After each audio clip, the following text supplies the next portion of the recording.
돌쇠 토론 시간이 돌아왔습니다. 돌쇠 두 분 소개하죠. 정의당의 박원석 전 의원, 공론센터의 장성철 소장, 어서 오십시오. 네, 안녕하세요. 참 밝게 인사를 나누기도 못한 요즘입니다. 지금 수해 상황이 너무 심각해가지고 특히 충청과 경북 지역이 역대급 큰 피해 입었는데 시스템이 잘 돌아간 거냐. 특히 궁평 지하차도 참사에서 구청은 어디 있었느냐, 시는 뭐 했느냐, 도는 뭐 했느냐, 질타가 쏟아지고 있어요, 장 소장님. 책임 회피가 더 심해지고 있습니다. 게다가 청주시에서는요, 우리 관할이 아니야. 충북도에서는요, 불가항력적이야. 경찰에서는요, 인력 부족 때문에 출동 못했어. 꼭 국민은 누구를 믿고 살아야 돼요? 제가 그래서 어제 헌법 다시 한번 읽어봤어요. 네. 34조 6항에 뭐라고 돼 있냐면 국가는 재해를 예방하고 그 위험으로부터 국민을 보호하기 위하여 노력해야 한다라고 되어 있습니다. 이분들 다 헌법 위반 같아요. 아니 뭐 신고 같은 게 없었으면 또 모르겠어요. 네. 모르겠는데 신고가 4번, 5번 네. 지금 몇 번의 그날만 해도 몇 번의 기회가 있었는데 이게 네. 다 묵살됐다는 게 박 의원님 너무 마음 아파요. 그렇습니다. 이게 뭐 이제 차차 그 책임도 밝혀지고 그에 따른 어떤 그 뭐 법적, 행정적, 정치적 책임도 가려지긴 하겠지만 총체적으로 재난불감증 문제가 좀 심각한 것 같아요.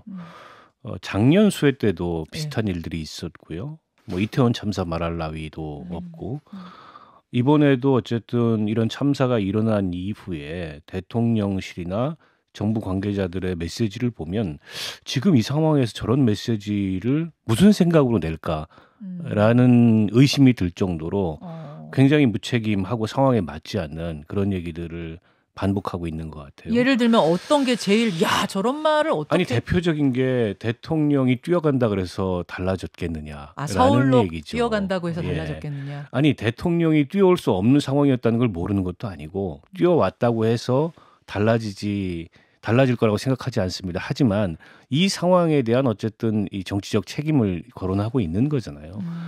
그걸 전 굉장히 겸허하고 무겁게 받아들여야 될 대통령실의 관계자들이 그런 책임 회피성 발언에 급급하다는 것 자체가 이 정부가 지금 얼마나 이 시스템이 돌아가고 있지 않고 얼마나 이런 각종 사건 사고와 재난에 그리고 국민의 생명과 안전을 보호해야 되는 일에 무책임한지를 보여주는 저는 단적인 증거 같아요. 제가 문제 삼고 싶은 건 이런 거예요. 그 참사가 일어나기 전에 국무총리와 대통령께서 지시한 게 있거든요.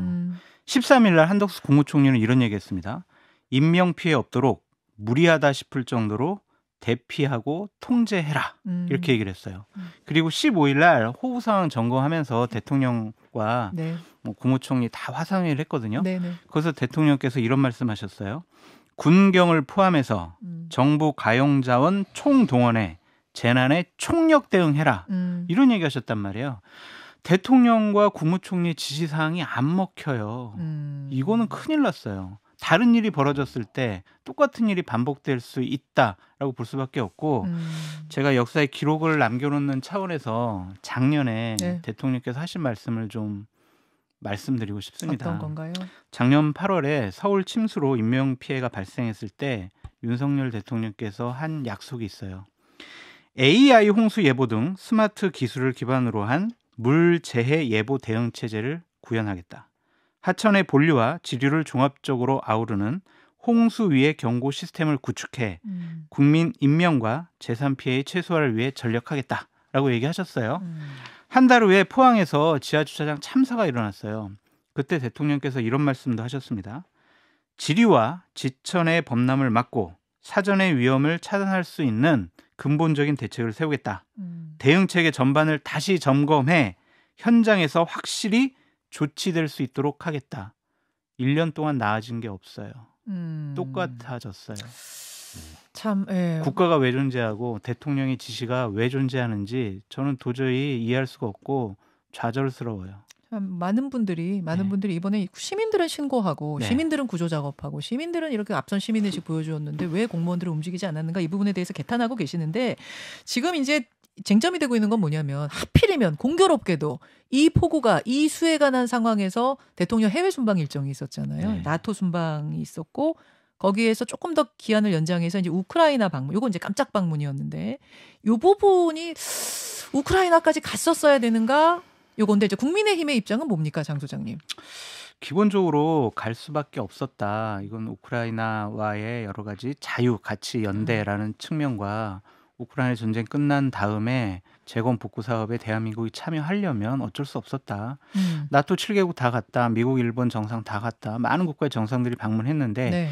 이번이 아니면 우리가 갈 수가 없었다. 이런 반응이거든요. 예. 가야죠. 거기 가서 그분들 위로하고 우리 대한민국 6.25 전쟁 때 도움 받았던 거 갚아야죠.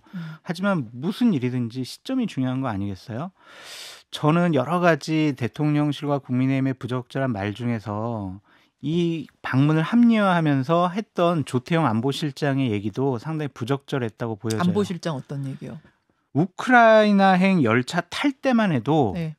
대규모 피해가 없었다. 아, 그럼 소규모 피해가 있으면은 이렇게 해도 됩니까? 소규모 피해가 대규모 피해가 되는 것이고 상당히 많은 큰 극한 호우라는 표현까지 쓸 정도로 많은 피해가 예상됐잖아요. 그런데 꼭 이런 말 해야 돼요. 그럼 나토까지는 뭐 예정된 일정이었고 그러니까 가는 건데 우크라이나까지는 좀 안 갔어야 된다 이렇게 보시는 거예요?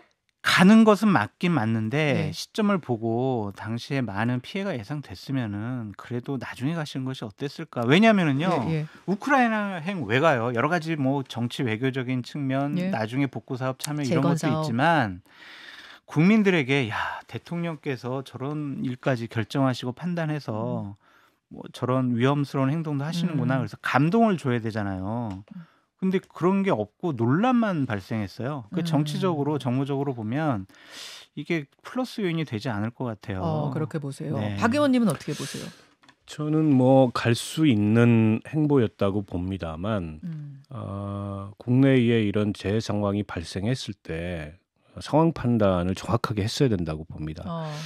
그래서 우크라이나 그 시기가 아니면 가기 어려웠을 수도 있다고 봐요. 그리고 이게 사전에 이제 준비된 일정이었을 거기 때문에 우크라이나 측과 사전에 이제 서로 간에 예정된 이제 그런 약속이었을 수도 있습니다. 그럼에도 불구하고 예. 어쨌든 우리 국민의 이 생명과 안전이 무엇보다 중요한 그걸 지키는 게 대통령의 역할이고 그보다 더 중요한 국익은 없기 때문에 그 즉시 판단하지 못한 점은 대단히 아쉽다고 생각하고요. 그리고 우크라이나의 이 간 문제 저는 뭐 가는 게 간 게 특별한 문제라고 보지 않지만 반드시 갔어야 된다라고 생각하지는 않습니다. 더 중요한 문제가 있으면 그걸 뒤로 미룰 수도 있었다고 생각하고 이른바 이제 대통령이 중시하는 가치연대 이런 거를 좀 과시하고 보여주기 위해서 방문한 목적이 가장 커 보이는데 대한민국 대통령은 미국 대통령이 아니잖아요. 전 세계 가치연대를 주도하고 가치 외교를 주도하는 사람이 아니에요.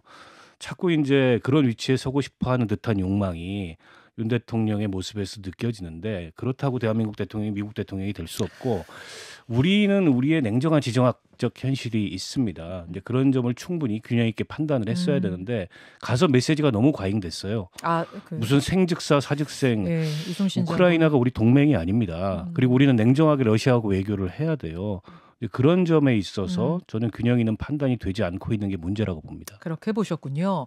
근데 이 와중에 민주당 김의겸 의원이 이 행보를 비판하면서 내놓은 논평이 또 설화를 일으켰습니다. 잠깐 직접 보실까요?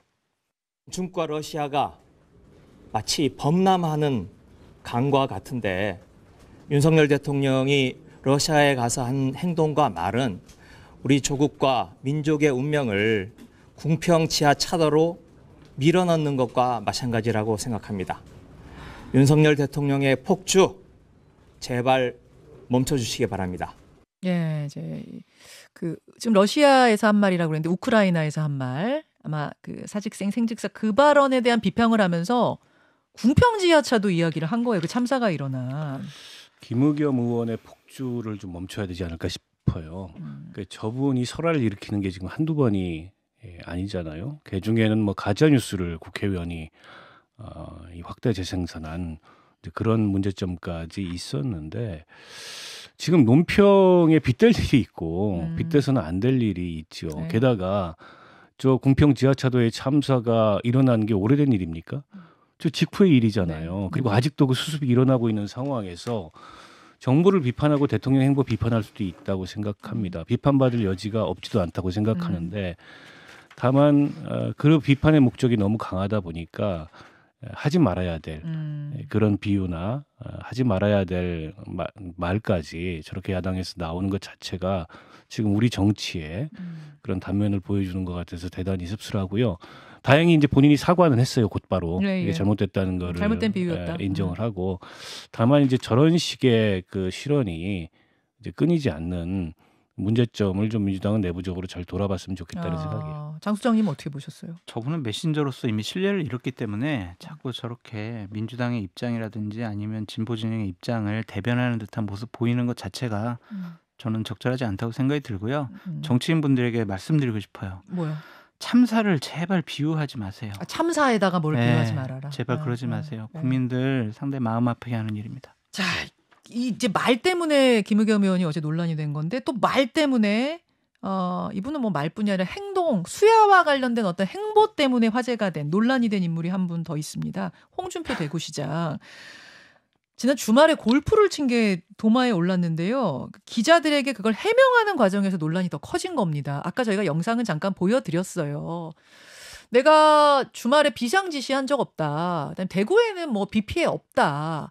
그리고 공무원이 뭐 주말에 자기 시간 못 갖느냐, 골프 못 치느냐 이제 이런 해명이었거든요. 아니 대구에 비 피해 없으면은 대구시장은 전 국민이 수해로 인해서 근심하고 걱정하는데 그리고 다른 지역에 그런 피해가 있는데 골프 쳐도 됩니까? 그리고 본인이 무슨 임명직 공무원이 아니잖아요. 하위직 공무원이 아니고 네. 국민들로 선출된 이 선출직 공무원이고 정치인이지 않습니까? 네. 당연히 어쨌든 정무적인 판단이 따라야 되는 문제를 마치 공무원들이 휴일에 왜 모시느냐라는 식으로 문제를 저렇게 축소하는 듯한 모습도 제가 보기에는 부적절하고요. 저분은 본인은 잘못한 게 없어요. 지금 뭐라 그러냐면 대통령이면 몰라도 그 외의 공직자들의 주말은 자유다. 아니 그러면 대통령 될 꿈도 꾸지 말아야 됩니다. 저렇게 생각하는 분은. 계속 그냥 주말에 그 자유를 만끽하시길 바라고요. 저는 홍준표 시장한테 대단히 유감인 게 본인은 그 어떤 것도 잘못한 게 없어요. 저분의 태도는.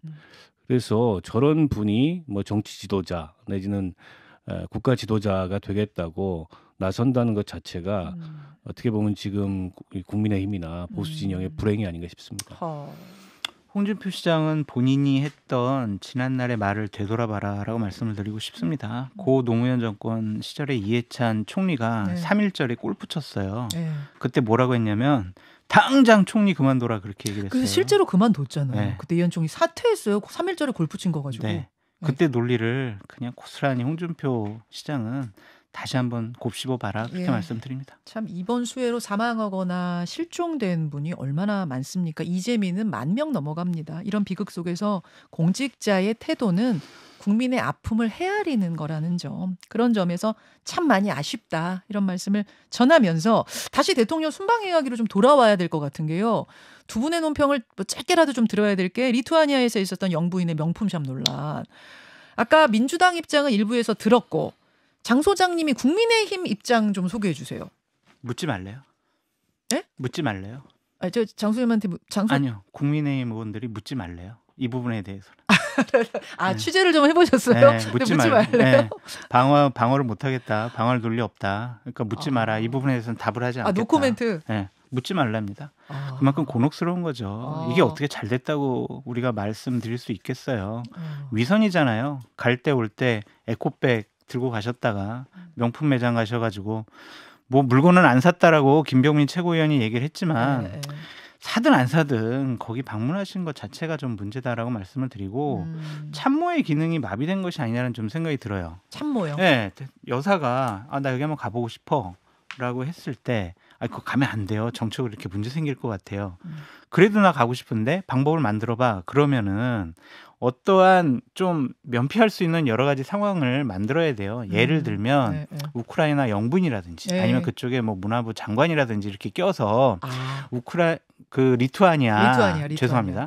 리투아니아의 거리를 뭐 문화를 탐방하는 그런 식으로 좀 포장이라도 해야지. 저렇게 16명 경호원 데리고 가가지고 너무 투명하게 쇼핑하는 그렇게 비판받을 만한 것들을 왜 제대로 보좌하지 못하는지. 세상에 어느 초청국 정상의 배우자나 그 초청국의 장관이 초청돼서 온 영부인하고 명품샵을 가겠어요. 아니 길거리를 불가능한 얘기예요, 그거는. 그렇게라도 그리고 어느 나라 정상의 부인도 해외 순방 나가서 명품샵을 가지 않습니다. 잘못됐죠. 그러니까 저거는 그야말로 본색을 거침없이 저는 드러내고 최소한의 위선조차 떨지 않는 그런 민낯을 보이고 있다고 생각하고요. 그걸 아무도 통제하지 못하고 여당은 할 말 없다. 그게 여당입니까? 저런 상황에서 할 말 없다고 나오는 게 저는 지금 여당의 국회의원들 전부 자격이 없다고 생각해요. 이런 상황에서 이런 건 안 된다. 국민들 앞에 인정하고 사과해야 된다는 말 한마디 하는 국회의원이 없다는 것 자체가 지금 국민의힘이 제대로 된 어쨌든 여당의 역할을 못하고 그냥 뭐 대통령실의 스피커 비슷한 역할을 하고 있는 그런 모습을 보이는 거라고 생각하고 이거는 사과하라고 권하는 여당 뭐 중진이 있어야 된다 그 말씀이세요? 아니 당연하죠. 그 소리도 못하면은 다들 그 내년 총선에 출마하지 말아야죠. 그런 분들이 무슨 국회의원이 돼서 국정을 논합니까? 저는 그런 데다가 대통령실이 이를테면 무슨 야당의 사소한 문제들에 대해서까지 논평하고 지적하는 그 대통령실이 이 사안에 대해서 정쟁, 그러니까 팩트로 얘기해야지 정쟁은 안 된다라고 얘기하는 것 자체가 이해할 수 없어요. 아니 지금 팩트를 묻고 있는 거잖아요. 도대체 그 팩트가 뭐냐. 해외 언론에 그렇게까지 보도가 됐는데. 근데 그에 대해서 할 말 없다고 저렇게 뭉개는 것 자체가 납득하기 어렵고 이 정황을 보면 국내에서 저는 출발하기 전부터 준비된 일정이라고밖에 보이지 않아요. 그렇지 않고서 여기 방문이요? 네, 그렇지 않고서 저렇게 5개의 명품샵을 저렇게 체계적으로 쇼핑한다는 게 현지에서 갑자기 시간이 붕 떠서 그런 거 없습니다. 해외 순방 일정에. 아니 근데 우리나라에도 명품 편집샵이 많은데 굳이 리투아니아에 가서 그거를 미리 계획 짜서 갈 일이 있을까요? 국내에서는 훨씬 더 눈치가 보이겠죠. 그리고 외국에서라면 뭐 그런 것들이 포착이 안 될 수도 있다고 착각을 했겠죠. 16명의 수행과 경호를 데리고 다니면서. 세상에 그게 어떻게 포착이 안 될 수가 있습니까? 저 한 말씀만 더 드리면 비합리적이고 비상식적인 일들이 지금 여권 전체에서 반복되고 있다라고 말씀을 드립니다. 결국에는 이러한 일은 공천에 눈이 멀어서 국민의 대변자가 되어야 할 여당의 국회의원들이 제대로 역할을 못하고 있다. 과연 이런 분들이 정치할 자격이 있는 것이냐? 라는 문제제기까지 해봅니다. 이런 부분에 대해서 문제제기 브레이크를 거는 사람이 지금 여권에서 없어요. 나와야 된다 그 말씀을 하신 건데 지금 채팅창 뭐 저희 문자에는 근데 김정숙 여사 때는 뭐 어땠는가 이런 지금 이제 잘못했다 우리 비판 많이 했어요. 뭐 전용기 타고 혼자 뭐 인도 가가지고 타지마을 가가지고 혼자 독사진 찍고 명품은 많이 사 입었다고 많이 비판했거든요. 우리의 잘못이 과거에 다른 분이 잘못했다고 해서 책임이 회피가 된다라고 생각을 하면 국정 운영할 자격이 없는 거죠. 국민의힘이 그때 비판을 엄청 많이 했다. 했잖아요. 그럼 잘못 되풀이하면 안 되죠. 알겠습니다. 돌쇠 토론 함께하고 있습니다. 민주당 얘기로 좀 넘어가 봐야 될 것 같은데요. 김은경 혁신위원장이 연합뉴스와 가진 인터뷰. 이분이 인터뷰를 통 안 했잖아요. 혁신위원장 되고 나서. 연합뉴스와 한 주말 인터뷰 때문에 이른바 친낙계, 그러니까 친이낙연계가 상당히 격앙된 상황입니다. 김은경 위원장이 뭐라 그랬냐면 이낙연 전 대표, 자기 계파 살리려고 하는 거는 부적절하다. 당의 원로라면 당의 절체절명 순간에 어떻게 행동해야 하는지를 잘 아실 거다. 뭐 이런 이야기를 했어요. 그러자 친낙계 좌장격인 서른 의원이 SNS를 올렸습니다. 굉장히 긴 SNS인데 뭐 요약하자면 이런 거예요. 공명정대한 혁신을 해야 할 사람이 특정인을 겨냥한 마녀 사냥식 발언을 쏟아내는 속내가 뭔가. 모욕적인 언사로 경고성 메시지 보내는 게 혁신이라면 그런 혁신은 재정비해야 한다. 다름을 포용하고 존중해온 민주당의 정체성부터 김 위원장은 다시 공부하셔라. 그리고 이낙연 전 대표에게 사과하셔라. 세요. 김은경 혁신위원장은요. 정치를 몰라요. 금융 전문가죠. 그런 분에게 혁신을 맡겨놓았다라는 것 자체가 저는 부적절한 인선이었다라고 처음부터 비판을 했었고요. 김은경 혁신위원장의 어제 발언은 상당히 부적절하고 본인이 혁신위원장으로서 무슨 역할을 해야 될지 아직도 잘 모르고 있다라고 말씀드릴 수밖에 없습니다. 혁신을 왜 만들어요? 혁신이 왜 만들었냐고요? 혁신을 왜 내놔요? 혁신하려고요. 당 통합 쇄신해가지고 이러한 혁신위를 통해서 국민의 사랑받는 정당으로 거듭나게 하기 위해서 그런 거 아니에요. 그렇겠죠. 예. 지금 혁신위가 내놓은 지금 당 지도부, 당으로부터 거부당하고 있고 본인은 혁신안 또 제대로 내놓지도 못하고 있고 할 말 제대로 못하고 있고 꼼수 탈당 부분에 대해서도 꼼수 복당에 대해서도 말 제대로 못하고 있어요.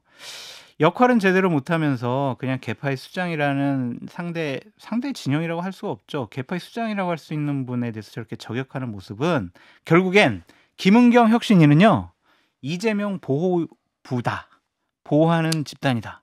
보호하는 뭐 그런 곳이다. 라는 자기 고백이라고 볼 수밖에 없어요. 아, 이재명 보호부.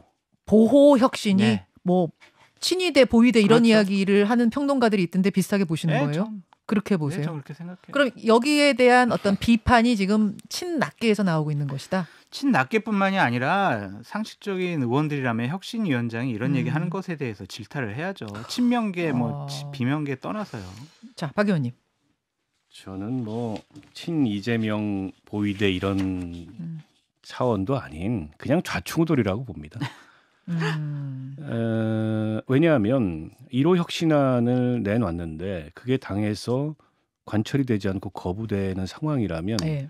결단하는 게 상식적인 정치권의 문법이에요. 결단 사퇴하거나 네, 배수의 진을 치거나 예. 사퇴를 하거나. 근데 어정쩡합니다. 그런데다가 2호 혁신안을 내놓은 게 꼼수 탈당 방지인데 네. 한편으로 꼼수 복당에 대해서는 또 아무 말을 못해요. 아하. 이 자체가 저 혁신위는 뭐라는 혁신이지? 라는 이제 의문이 들게 했고 그 1호 혁신안에 대해서 그게 또 개파 간의 갈등의 소재로 지금 비화되고 있습니다. 비명 쪽에서는 이거 받자. 불체포 특권 포기하자. 친명 쪽에서는 시큰둥 하고 있어요. 오늘 의총연다는 거 아니에요? 이제 그런 어떤 결로 보면 이게 무슨 뭐 이재명 보위대라고 혁신위를 보기도 좀 어려운 거예요. 오히려 그 혁신위가 제안한 제안을 비명 쪽에서 받고 있잖아요. 그런데다가 혁신위원장은 사실은 정치를 잘 모르는 분이 저렇게 예민한 정치적이고 정무적인 발언을 한다는 것도 그러려면 사실은 그 정치적이고 정무적인 발언을 일관성 있게 해야죠. 그게 이재명 대표에 대해서든 누구에 대해서든. 근데 그건 또 아니에요. 게다가 일부 혁신위원들 같은 경우에는 뭐 이상민 의원이 그 발언했다 그래서 말을 좀 조심해달라. 그 말을 좀 조심해달라는 얘기가 결국에는 당 지도부에서 이상민 의원에 대해서 무슨 경고 뭐 이렇게까지 이어진 거 아니겠습니까? 유쾌한 결별 해당 행위다. 종합해 보면은 그냥 좌충우돌이에요. 그저 혁신위가 무슨 어떤 진짜 혁신을 할 수 있는 그런 가능성을 보이지도 못했고 그렇다고 당에 무슨 충격을 주지도 못하고 그냥 잘 모르는 분들이 모여서 좌충우돌하다가 잘 모르는 그냥 좌초되는 것 같다라는 느낌입니다. 이런 와중에 내일 명락회동 또 있잖아요. 지난번에 연기됐던 이재명 대표하고 이낙연 전 대표의 만남이 내일 있습니다. 요거 놓고도 지금 여러 가지 이야기들이 오가는데 요 이야기는 오늘 본방송 후에 댓글쇼에서 좀 더 나눠보도록 하겠습니다. 돌씨 두 분과 인사 나누죠. 고맙습니다. 감사합니다. 김현정의 뉴스쇼는 시청자 여러분의 참여를 기다립니다. 구독과 좋아요, 댓글 잊지 않으셨죠? 알림 설정을 해두시면 평일 아침 7시 20분 실시간 라이브도 참여하실 수 있습니다.